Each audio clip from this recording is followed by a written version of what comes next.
So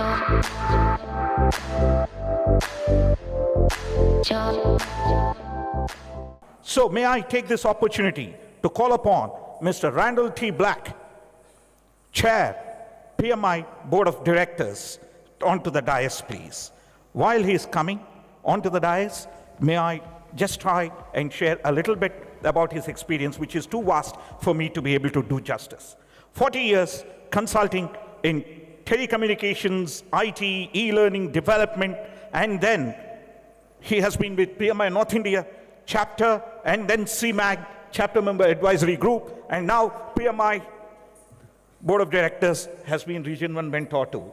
Randy, it's an honor having you here. Look forward to listening to you, sir. Thank you very much. Thank you so much. Good morning, ladies and gentlemen, and thank you so much for the invitation to be here in PMI India.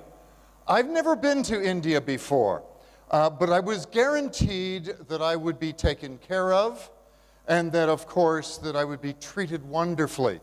I need to tell you a story of earlier this week. I was in Ottawa, Canada, and the newest member of the India team made a commitment to my wife. And when you make a commitment to my wife, you know you absolutely have to fulfill that commitment. And Srini has agreed to keep me out of trouble. I wish him well, because I'm a guy who gets into trouble. 40 years I have had the pleasure of being a project manager. Like all of you in this room, I work hard to change the world. And that's our role.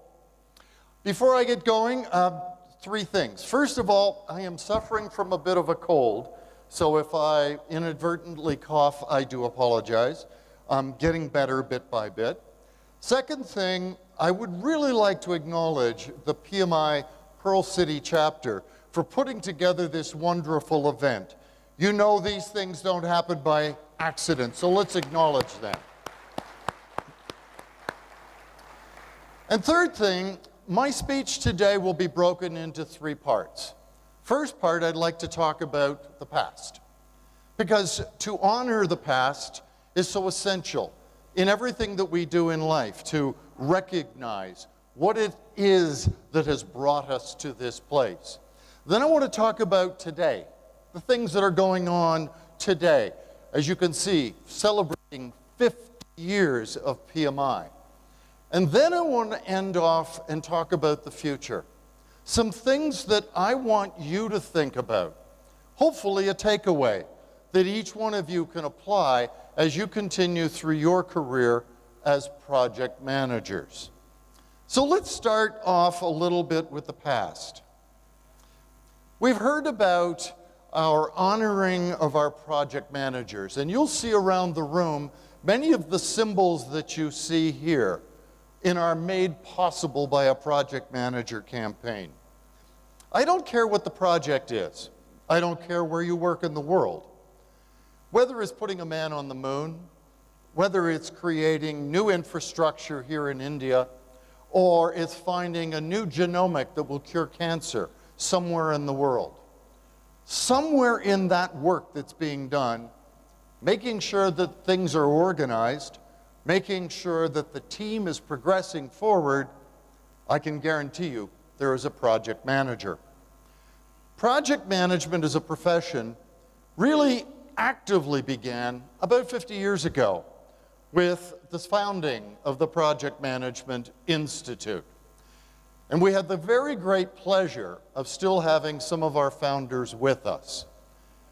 Jim Snyder, who you may have had the grace and opportunity to meet, talks about how PMI actually got started. Let's watch. I'm Jim Snyder. I'm one of the founders of PMI. We're celebrating 50 years now. It's been a long, long time, but it's been a truly wonderful experience. PMI didn't start with a meeting. Lots of people think it did. It grew out of a work relationship between basically three groups of people. The first group was the people at Brown and Root, Eric Jeanette, the group of people that were working with McDonnell Douglas, with Ned Engman, and the third group of people that were working with me at SmithKline. And we were all using project management tools and techniques, and we found that we needed to share some information about those. And PMI literally grew out of the need to exchange information. It was really Ned Engman and a dark and stormy night in Philadelphia when we decided that it was time to stop talking about it and do something. We convened the first meeting of the board of directors on a Saturday morning at Georgia Tech. And I think it all of a sudden dawned on the 5 or 6 or 7 people that were in that room at that time that we've just started an organization. And it sort of fell to me to be the administrative leader of the group. That position grew as the years grew and as the number of members grew. And after the first 12 to 15 years, it got to the point that I just couldn't do it any longer. And PMI moved to hire its first professional executive director.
When I look back over the last 50 years, it's just exciting to me to be a part of an organization that's helped to bring people to the point that they can manage these kinds of large-scale projects, as well as the many small business projects that we undertake every day as project managers. Back in the early 70s, members of the organization quickly realized that PMI was giving them an awful lot, and that it was important to begin to give some of what they had received back to others. And one of the early areas that we started to do that was in giving back through educational programs, and it's developed into the large programs of the Educational Foundation today. Of the fondest memories, it's certainly the people. The project management is all great and good, but my memories of PMI and the things that I cherish the most about the organization are the friendships I've made. I think it's important that if you're starting your career and you're interested in PMI, that you don't just pay your dues. You'll get the most out of PMI when you begin to get actively involved in the project work of either the local chapter or the international organization or organizations within your own countries or within your own chapters. I think the next 50 years excites me about PMI and the profession. PMI will change as the world changes. PMI will change as business changes, and PMI will continue to support a growing profession of project management worldwide.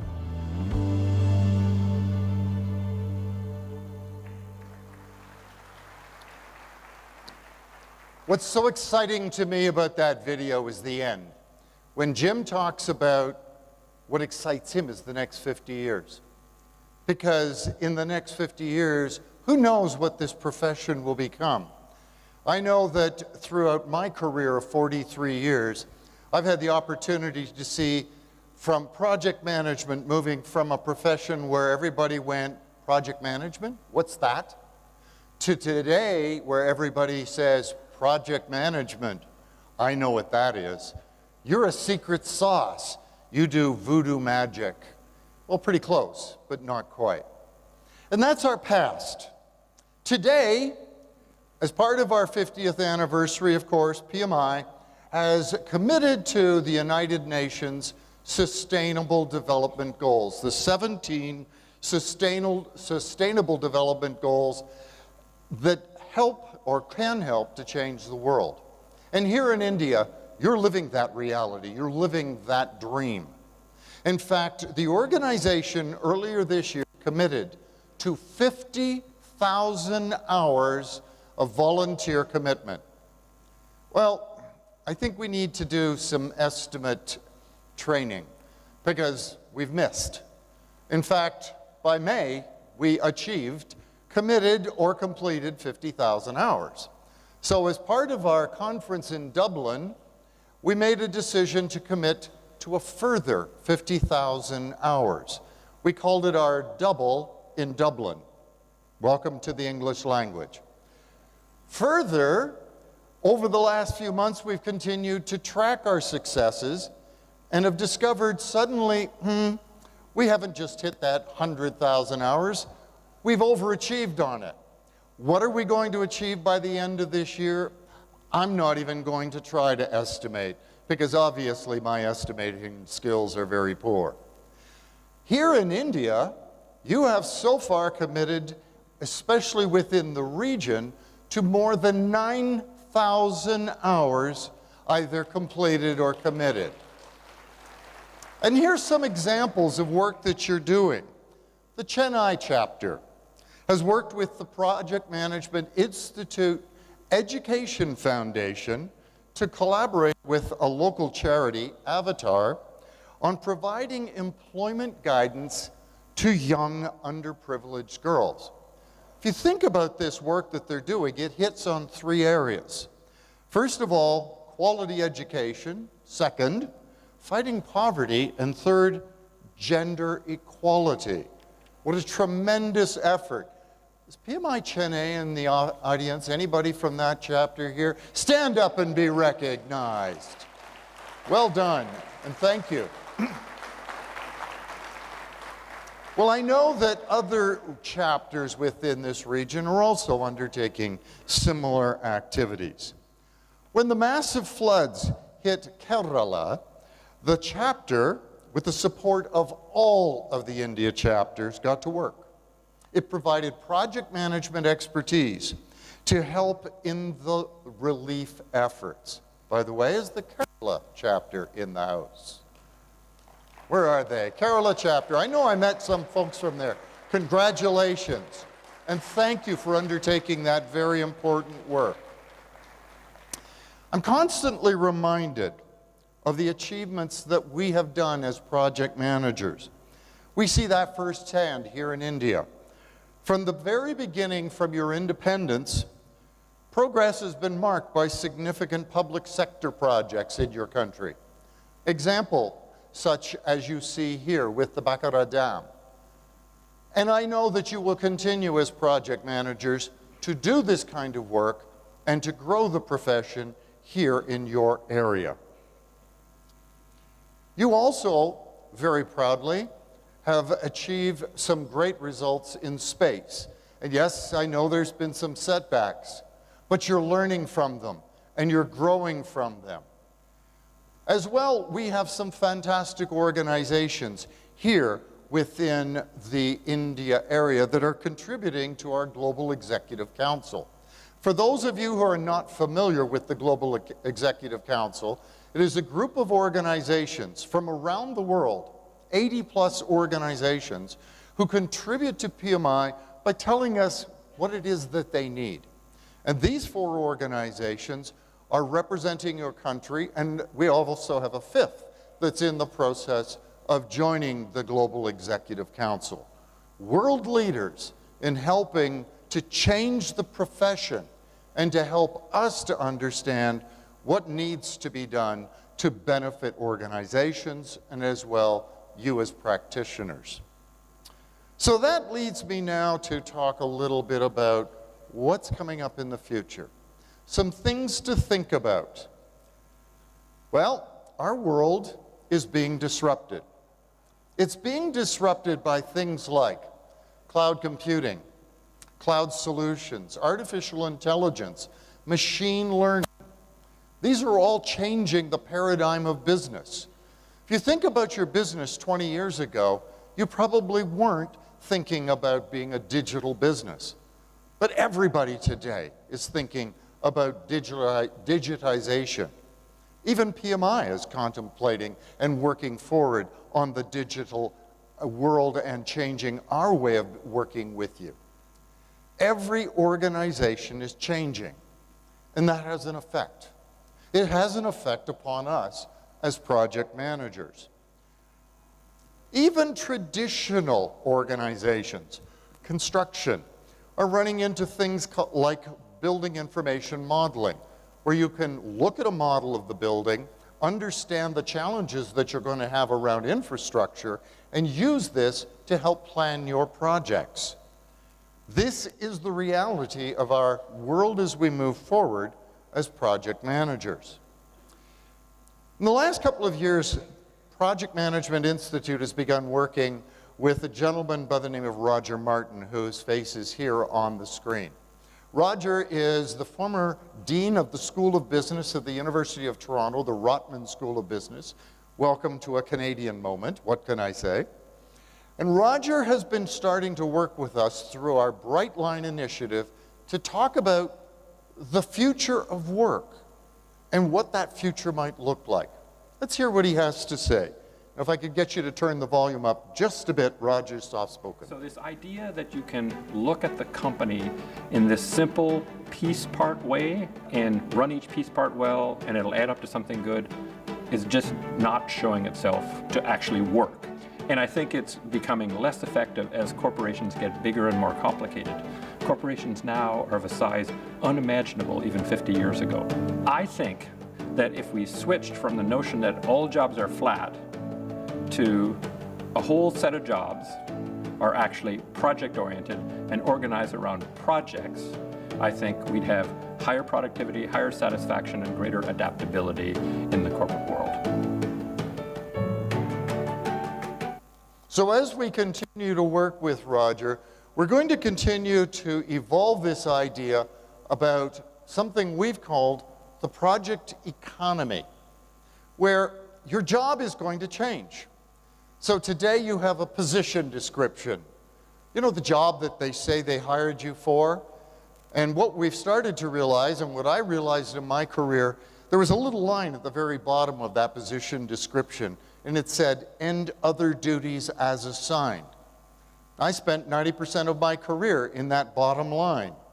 And that was about running projects. It was about taking unusual requirements, unusual circumstances, and turning them into tangible outcome, tangible work products. Roger talks about, rather than having the job, the position description, what you bring to the table will be your expertise, and on top of that will be project management skills. And what you'll be managing is a portfolio of projects. That will be your world. That will be how business is done. We're starting to see that already. We're starting to see the word project invade every aspect of our world. Think about your children. They go to school. They come home. We used to do something called homework. We now have school projects. At home, we used to do chores. We now have home projects. Or if in my home, it's called the honey-do list. Honey, do this. Honey, do that. Welcome to my world. But what we're starting to see is that language of projects has become part and parcel of everything that we see in business today. So as project managers, we need to be at the forefront of leading those projects. And that leads us to perhaps a new term. First of all, we need to understand that world of technology, and of course PMI is there to support you. Through our Pulse of the Profession document, Currently, we're investigating things like artificial intelligence and asking, what does that mean to us as project managers? What is the future of work? What are the ways in which we will be working in the next 10 to 20 years? Which leads to a new term, something that PMI has coined. And the question that I ask you today is, what is your PMTQ? Now, we all know what our IQ is. It's our intelligence quotient. Some of us know what our EQ is. It's our emotional intelligence quotient. Well, PMTQ is your Project Management Technology Intelligence Quotient. It's a measure of how well you understand technology that's impacting your world and how well you actually bring it into the projects that you do each and every day. Now, that doesn't mean you've got to be an expert in every aspect of this technology that we're facing. It does mean you need to, at a very base level, understand it. So if you said, do I understand blockchain? Yeah, kind of, sort of. But I'm familiar enough to understand when it might be used and when it might be important to a project that I'm doing. So as a project manager, we have to be cognizant, literate around all these new technologies, because the projects that we're managing will leverage those technologies. And sometimes we have to be the innovator that brings those technologies to the forefront. Now, how do we do that? Well, first of all, I want to think about the talent triangle. Anybody who has to do a recertification is very familiar with our talent triangle. And the three aspects, of course, the technical, the business, and the leadership. But today we now start to have to think about the talent triangle in the context of being in a digital world.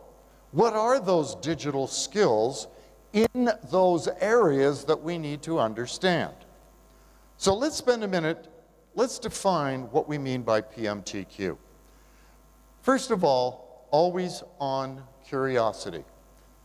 The continuous learner, the person that continuously is looking for new ideas. If you're not reading Harvard Business Review, The Economist, or other publications, and even LinkedIn has got some great articles on things that are currently going on in the marketplace. So critical to be current with the technical aspects and the technologies that are coming to the forefront in our world. Second, all-inclusive leadership. I came up in business in a time when there was two rules of business. Rule number one, the boss was always right. Rule number two, when the boss was wrong, go back to rule number one. Very much a command and control type of world. Well, today, our businesses cannot tolerate that. In fact, the new generation, the younger generation, will not work in that type of environment. So we have to change our style of leadership.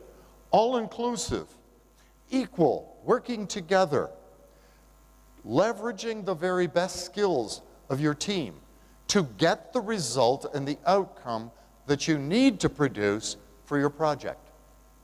And the third thing is to build a talent pool that is entirely future-proof. What does that mean?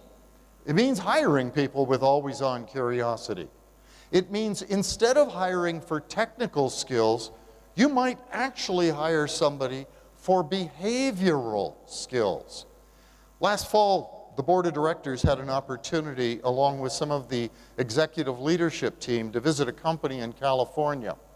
And their way of hiring was said this way: we hire, number one, for empathy, and number two, for technical skills. We can teach technical skills, but we can't teach behavior. And so what we are seeing is a radical change in how organizations build their talent pools. And be very clear, there is a huge demand worldwide for project management talent. Accenture did a publication last year that said, in the world, by the year 2030, there will be a need for 88.1 million project management jobs. 88 million. And that's growing by over 300,000 every year. That's an enormous number. And today, we don't have nearly that many people with project management skills. So, what does that mean? And why is this important?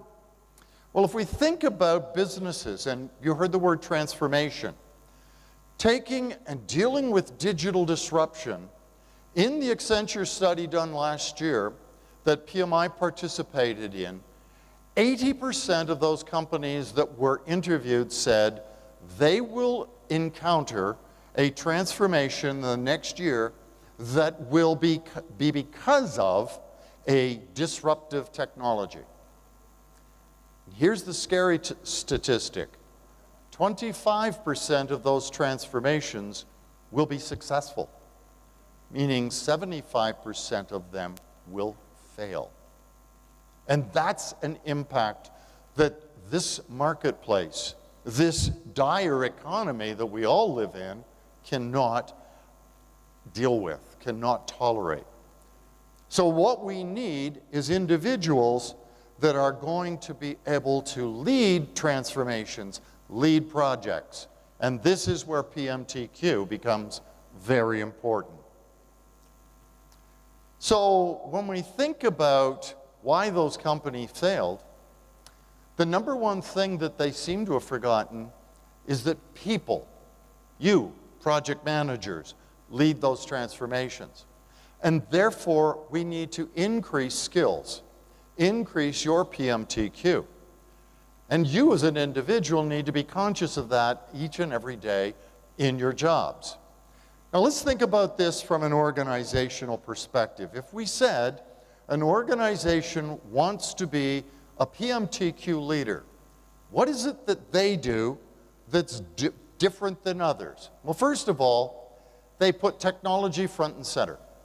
They make technology the keynote of any of their projects. They look for technological discontinuity opportunities. Second of all, they build fluency around technology across the entirety of the organization. If you have one expert in your company in blockchain, you're in trouble, because what happens if that person leaves your company? So having 50 people across the company with expertise in blockchain, that's a good thing. Third, organizations that are leaders begin to reimagine a career journey. What is the pathway through my organization? When I joined a telecommunications company in Canada, project managers were somewhere down here, maybe even lower. We were considered to be operational and relatively unimportant. Today, you have vice presidents of projects, executive directors, chief project officers. So what we are starting to see is a really good career stream and career opportunity for those individuals who see project management as their career. And as I mentioned earlier, excuse me, rethink and think about that talent triangle.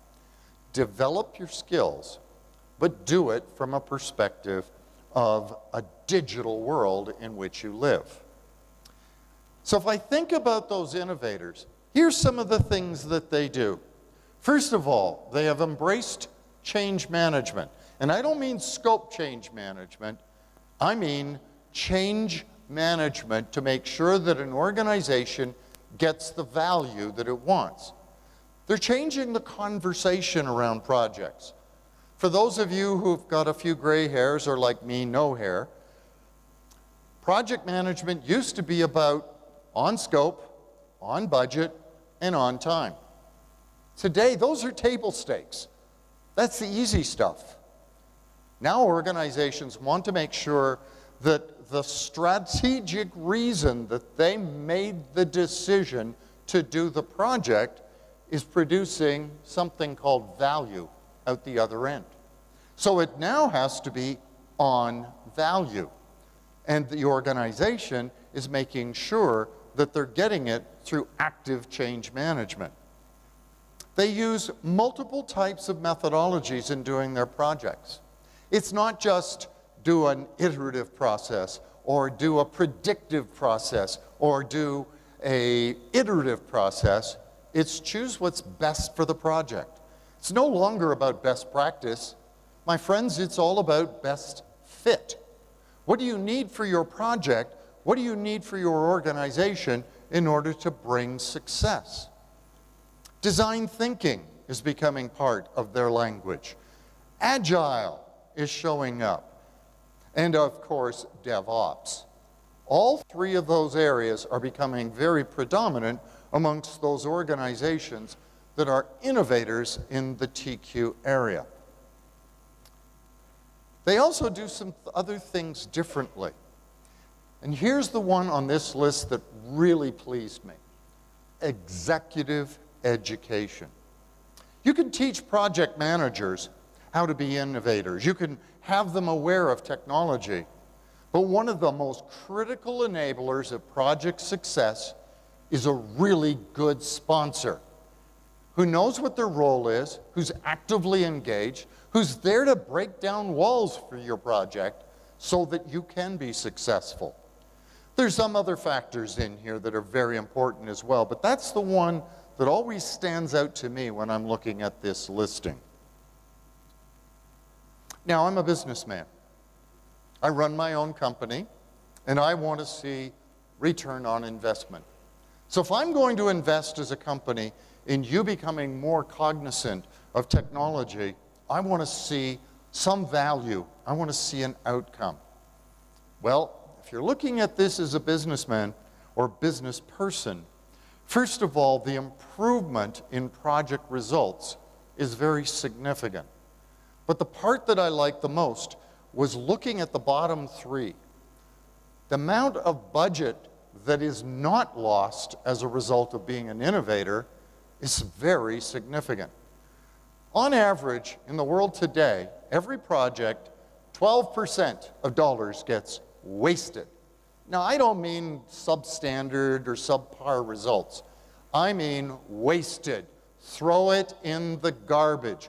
Put it in a pile, have a fire. That's what I mean by wasted. So today, if you can avoid that waste, if you can increase your success rates by 3 or 4%, that's significant within your corporations. Innovators save money as a result of investing in this PMTQ.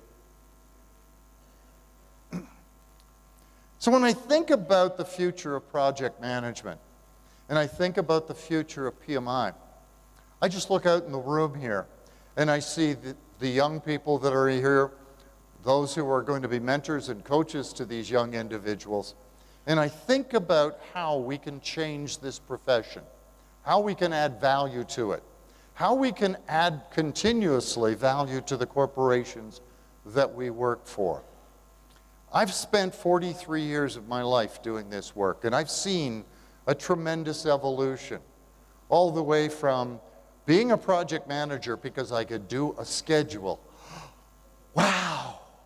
I got hired by a company because that's what I could do. Today, that's easy stuff. Today, it's about truly adding value. As you realized last year, PMI changed its winning aspiration. We realized that this game that we do, this game of project management, this profession, is about the practitioner, and it's about achieving results. We, as project managers, take ideas of others and we make them real. Our job as the Project Management Institute is to work with you, to empower you, to give you the tools, the skills, keep you abreast of what's going on out there in the marketplace so that you can be successful. On behalf of PMI, thank you for everything you do. Thank you for the dedication to the profession. Namaste. Thank you so much, Mr. Randy, for sharing all the insights on the world of PMI and also PMI 50, Pulse of the Profession. Quite an interesting session for us. Thank you. May I request onto stage Mr. Sriram?